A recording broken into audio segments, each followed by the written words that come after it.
Bom, gente, por diversas razões, o sistema operacional ele deve controlar os espaços livres e os espaços que estão sendo utilizados na memória principal. Por quê? Por uma razão muito simples. Ele não pode sobrepor o espaço de um processo, nem utilizar de forma irracional os espaços abertos que estão disponíveis. E nessas estratégias de controle, nós usamos basicamente duas estratégias. A primeira delas é você controlar os espaços através do gerenciamento com mapa de bits. É a primeira das formas. Então, gente, a memória, nesse caso, ela vai ser dividida em unidades de alocação, sendo cada unidade associada a um bit nesse mapa. Esse bit, obviamente, vai apresentar valores 0 ou 1, indicando se aquele localzinho ali está disponível ou está indisponível. E nesse processo de você utilizar um mapa de bits, é importante percebermos que procurar pelo tamanho contíguo através de bits é um ponto negativo. Por quê? Porque você vai precisar localizar a quantidade de bits que indica justamente a quantidade de unidades de alocações contíguas que você precisa para alocar o seu espaço. Lembre-se, um bit aponta para uma unidade de alocação, mas qual o tamanho dessa unidade de alocação? Não sei. Você vai dizer, um bit pode referenciar 1 megabyte, pode referenciar 4 kbytes, pode referenciar 100 megabytes. É a gosto do freguês essa configuração. Essa configuração que nós acabamos de ver de mapa de bits, ela é muito boa para se endereçar, mas ela é muito complicada para se gerenciar. O grande problema enfrentado é porque a operação com esse gerenciamento através de mapa de bits é uma operação lenta e é o principal argumento contra esse tipo de estratégia. E aí vem aquelas duas colocações que é importante que você saiba porque podem ser alvo de questão de concurso. Qual é o tamanho da unidade de alocação? Qual é o tamanho ideal? É melhor você ter uma unidade de alocação grande ou uma unidade de alocação pequena? Ou seja, o bit deve referenciar um espaço grande de memória ou um espaço pequeno de memória. Vamos ver os prós e os contras. Quando eu faço um bit apontar para um espaço de 1 megabyte ou quando eu faço um bit apontar para um espaço de 10 megabytes, eu vou ter um mapa de bits menor. Por que é que meu mapa de bits vai ser menor? Ele será menor porque eu terei uma quantidade menor de bits, haja vista que um bit ele consegue referenciar uma quantidade maior de informação. Então, logo, a minha memória inteira estará mapeada, estará coberta por esse mapa de bits, utilizando uma quantidade mínima de bits. Entretanto, eu vou ter um maior desperdício de memória. Ainda há pouco nós conversamos no processo de paginação que nós temos o efeito não desejado, que é a fragmentação interna.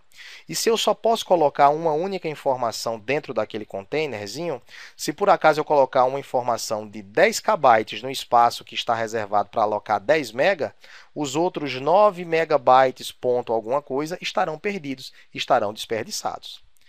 Em oposição a essa estratégia, nós temos o mapa de bits pequeno, que usando já esse raciocínio que acabamos de desvendar, eu vou ter um menor desperdício de memória, entretanto, o mapa de bits vai ser maior. Por que é que o mapa de bits será maior? Porque um bit agora ele não consegue mais mapear 1 mega, ele não representa mais o mapeamento de 10 megabytes, ele vai apontar para alguns poucos kbytes de informação. E, obviamente, que se eu pego uma memória e fatio ela agora em alguns kbytes de informação, eu precisarei de muito mais bits para poder apontar para cada uma dessas unidades de alocação. Outra coisa interessante a gente saber é que, como o mapa de bits ele fica na memória, esse mapa de bits ele tem que estar presente na memória principal, então o tamanho da unidade de alocação é muito importante. No fim das contas, vem aquela solução de parcimônia, né? Você não pode nem ter um mapa de bits tão grande que provoque um desperdício de memória, nem você pode ter uma unidade de alocação pequena demais, de tal maneira que você tenha um mapa de bits gigantesco na memória. Então, você tem que ter um equilíbrio. Por isso que as unidades de alocação de memória giram em torno de 4 kbytes, porque é um tamanho que você consegue equilibrar o desperdício com o mapeamento que é feito para a utilização desses espaços controlados. Bom, a outra estratégia é o gerenciamento com uma lista encadeada. Ou seja, eu agora gerencio a memória livre de forma mais fácil. Eu consigo desalocar conteúdo de forma mais fácil. Como é que funciona essa estratégia com lista encadeada? você mantém uma lista de segmentos de memória alocados e disponíveis. Essa lista pode ser uma lista simples? Pode. Aí já estamos entrando aqui na parte de estruturas de dados, onde uma lista simples ela aponta apenas para o próximo nó, para o próximo endereço disponível, e uma lista duplamente encadeada pode ser mais adequada porque você, além de apontar para o elemento da frente, você aponta para o elemento anterior, o que torna muito mais fácil você encontrar o item anterior da lista para providenciar uma concatenação. Então, eles apontam para a próxima lacuna e para a lacuna anterior. Vamos ver de forma gráfica como é que isso funciona. Nós temos aqui, gente, duas soluções. Essa que eu estou colocando aqui na cor amarela é a última que nós vimos. É você fazer aí a lista encadeada para fazer o mapeamento dos espaços livres e disponíveis. E essa outra daqui, que nós vamos marcar em outra cor, vamos colocar aqui na cor azul, nós estamos diante da estratégia do mapeamento, com a lista, com o mapa de bits. Então, como é que isso funciona? Eu vou tirar a cor aqui para facilitar o nosso entendimento. Essas duas imagens aí, que nós marcamos aí como sendo a cor azul e a cor amarela, elas apresentam o mesmo conteúdo mapeado na memória. Vamos primeiramente ver o mapa de bits. O mapa de bits me faz a seguinte ideia. Esse primeiro bit aqui diz que essa região aqui de memória está livre ou está ocupada. Eu não sei qual foi a notação usada por esse sistema, se 0 quer dizer disponível ou se 0 quer dizer ocupado, se 1 quer dizer disponível, se 1 quer dizer ocupado. Eu vou partir do princípio aqui que essas regiões aqui do número 1 indica que ele está ocupado, ok? Então, o 1 aponta para essa unidade de alocação. Essa unidade de alocação aqui, vamos partir do princípio que ela tenha 4 KB. Então, esses primeiros 4 KB estão ocupados. Os segundos 4 KB também estão ocupados. Os terceiros, o próximo bloco também. O quinto também. O sexto também. Então, essas 6 setagens aqui de bit como sendo 1, eles estão mapeando exatamente essa região daqui como sendo ocupada.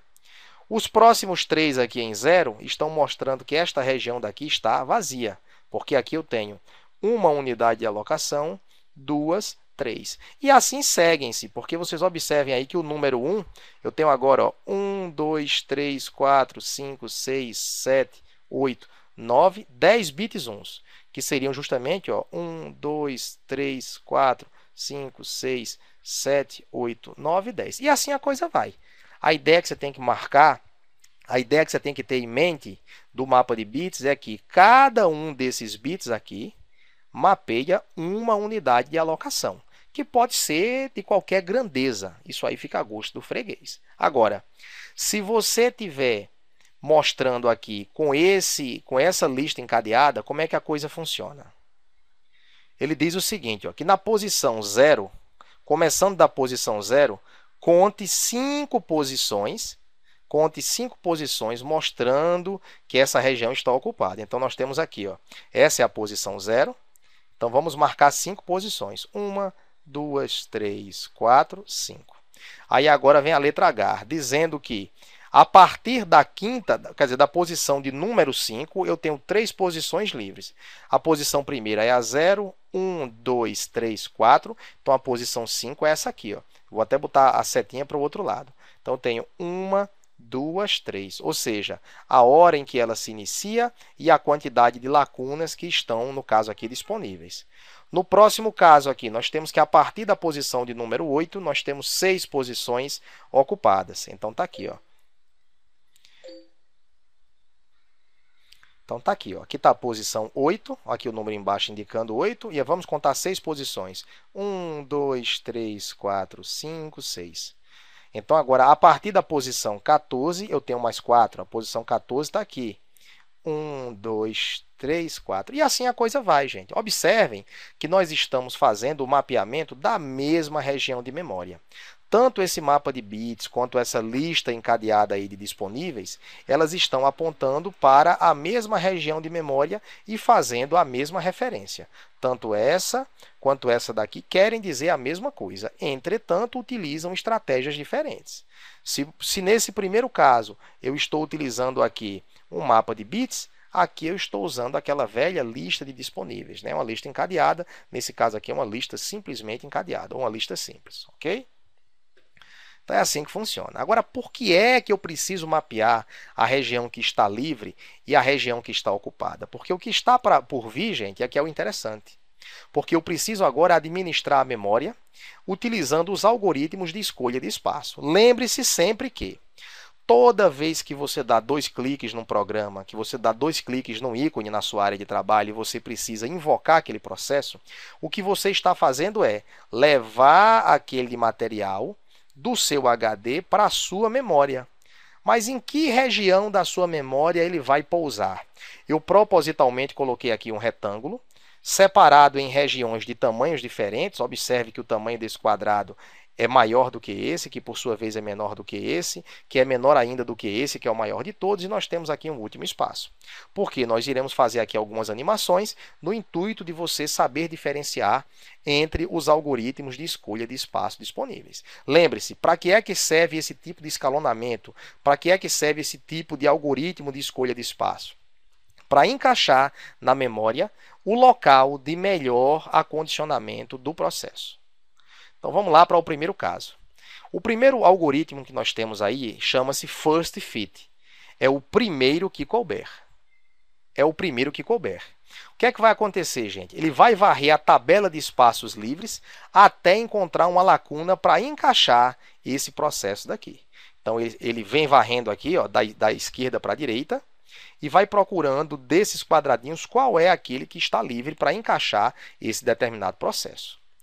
Não existe encargo na ordenação dos espaços livres, eles estão aí para utilização.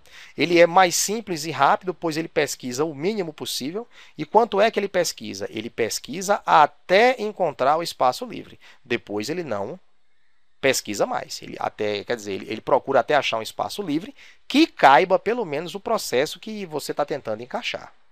Então, ele pesquisa ao longo da lista um segmento livre que acomode o processo, ou seja, que seja maior ou igual ao processo que você está querendo encaixar na memória.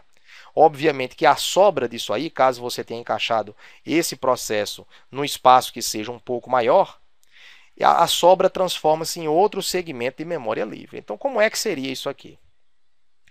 Então, esse processo daqui, ele vem e ele faz uma comparação com esse primeiro espaço de memória. Aqui, ó. Coube? Coube. Pronto, se ele coube, é nele que eu vou encaixar.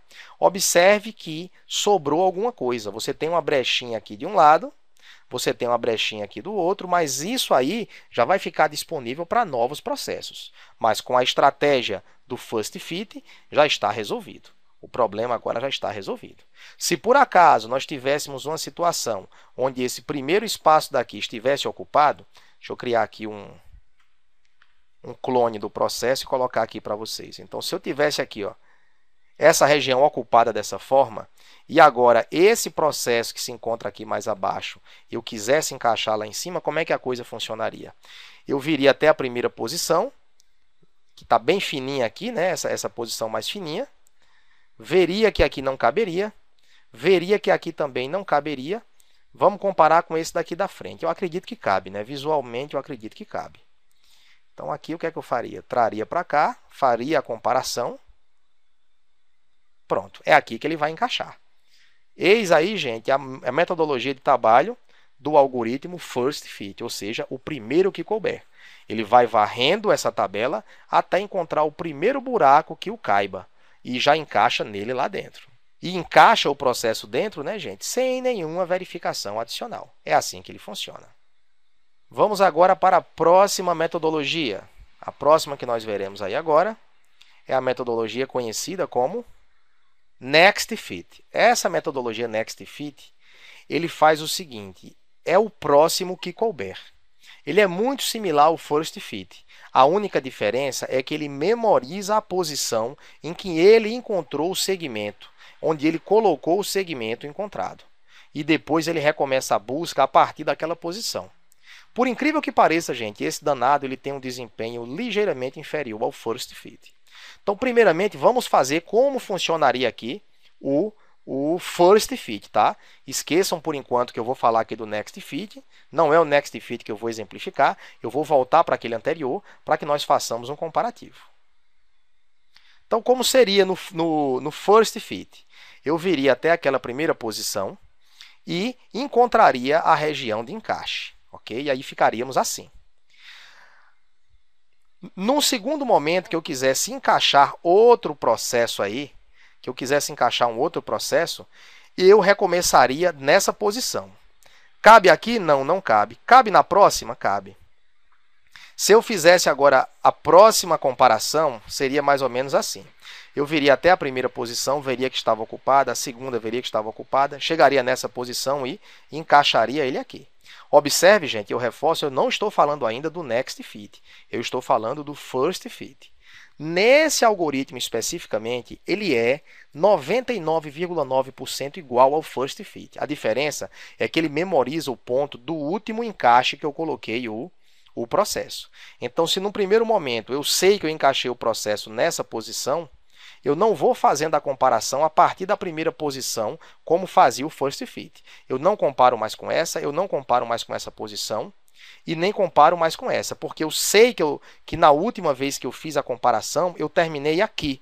Então, é daqui que eu começarei a fazer a comparação.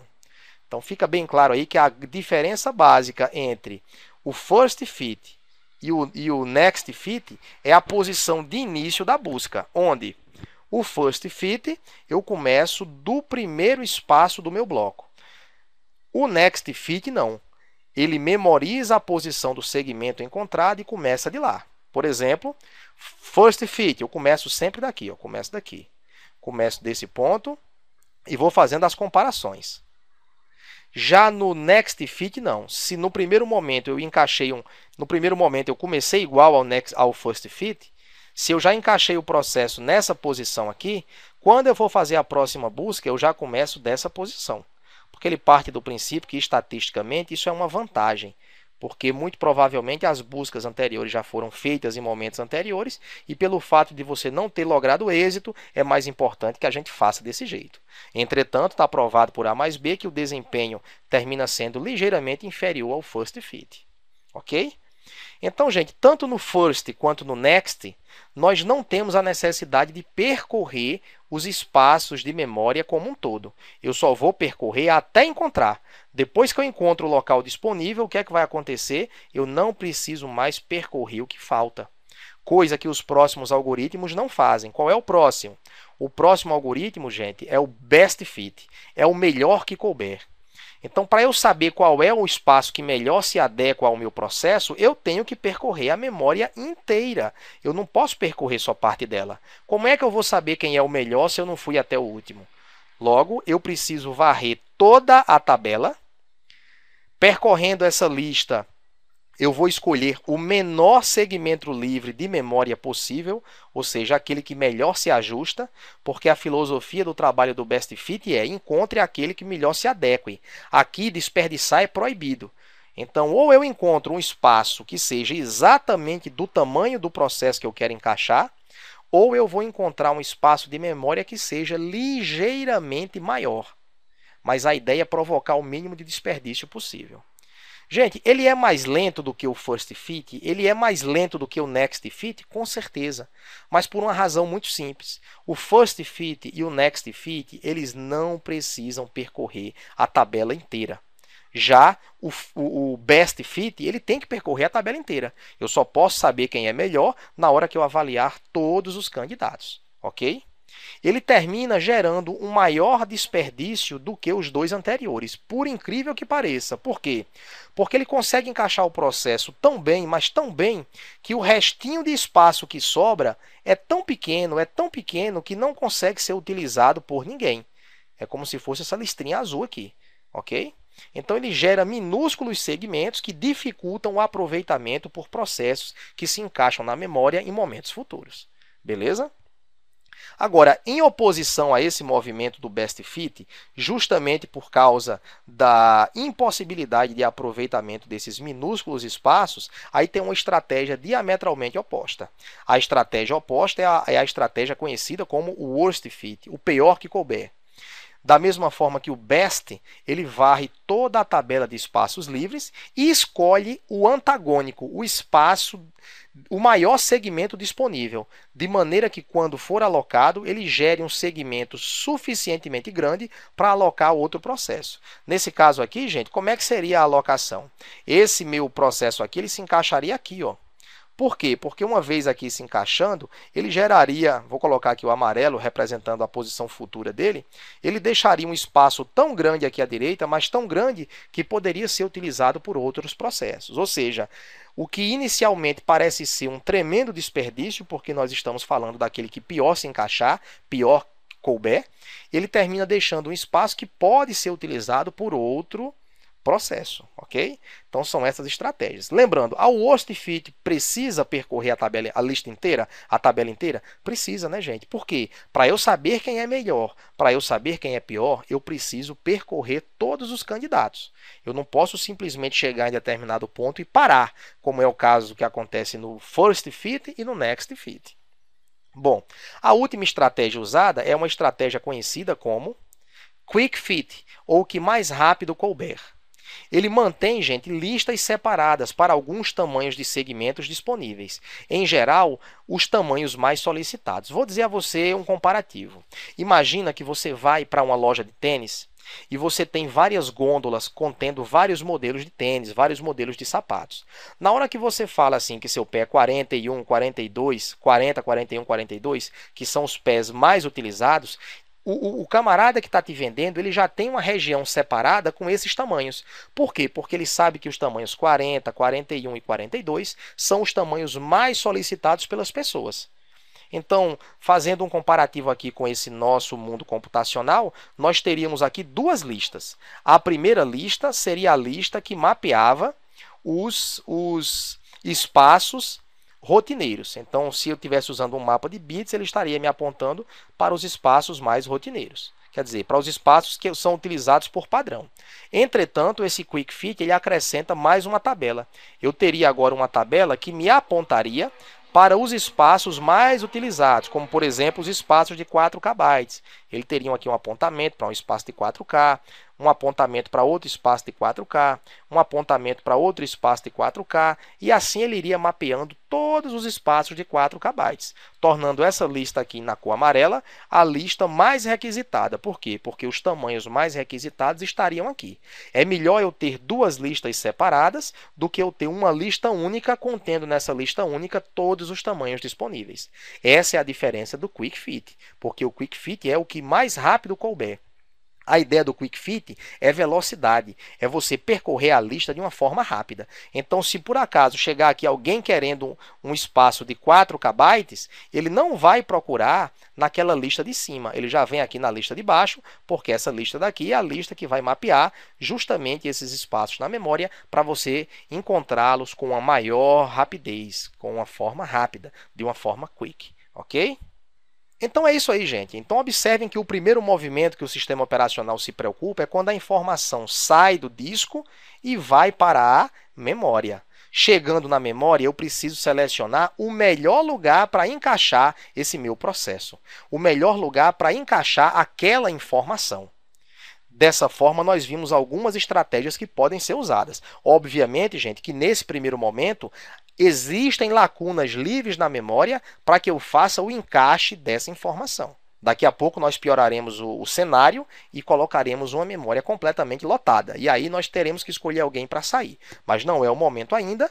Esse momento que nós acabamos de ver, você tem como objetivo de guardar essas estratégias, saber aquelas que vão até o final da lista, saber aquelas que não vão até o final da lista e as diferenças entre elas.